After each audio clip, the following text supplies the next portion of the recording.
Okay, ang Pamilyang Pilipino TV ay narito sa Barangay de La Paz. At ito ay sa lugar mismo ng Purok Imelda Cover Court.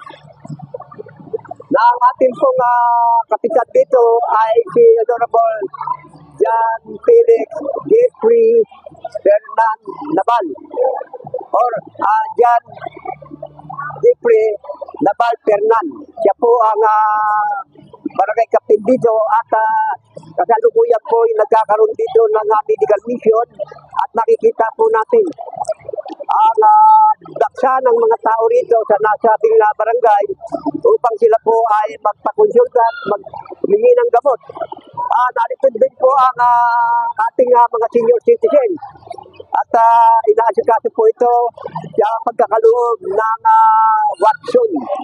Yan po. At Watson po ang nagkaloob ng naturang medical mission dito sa Barangay de La Paz, mismo sa Purok Imelda Cover Court.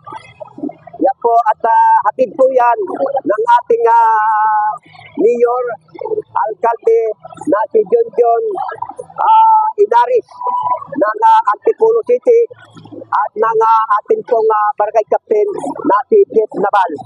At lukunan po natin ng ilang mga coverage itong natura na medical mission.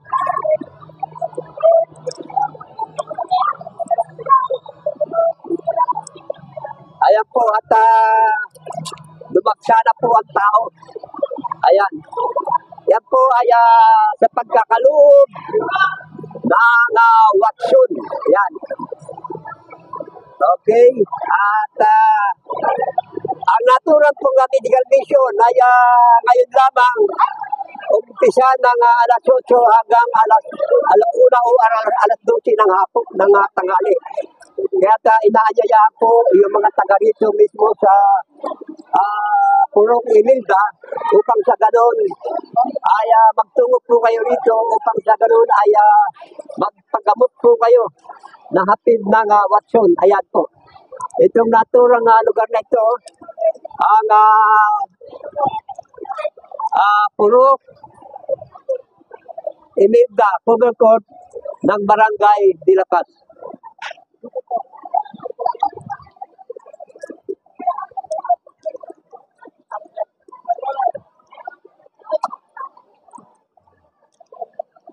Ayan po. At maraming mga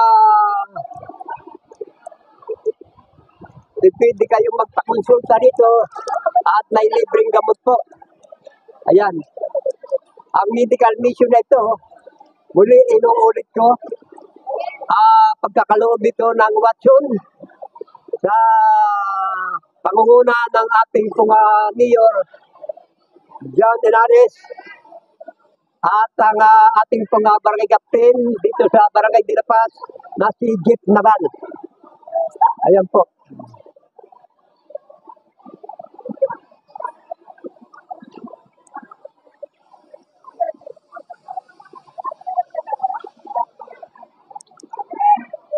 At inaanyayaan na po kayo. Umpisa na po ng naturang medical mission. Ayan po. Dito po sa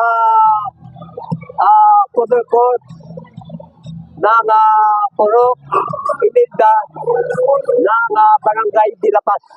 Yan po. At si Honorable John Felix Jeffrey Nabal Fernan, ang naturang pong punong barangay dito sa naturang Barangay de La Paz.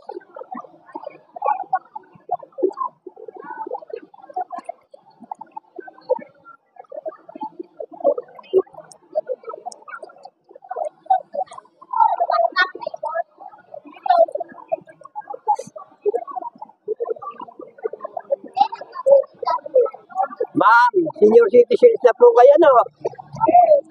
Mabuhay kayo. Kayo po ba ay tumatanggap na ng pensyon para sa national na manggagaling sa DSWD? Wala pa. Bakit ganun. Ang ating pong kagalang-galang na senadora, Amy Marcos, siya po ang nagpo-propose na magkaroon kayo ng formal na ayuda na manggagalang sa DSWD. At yan po, may bagong panukala ngayon na kinakalaan, edad pa lamang ng 60 years old ay dapat na tumanggap na manggagalang sa DSWD.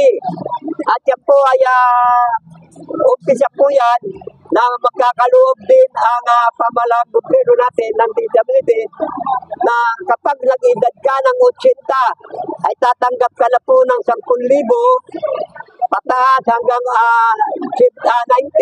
tatanggap ka ng 20,000.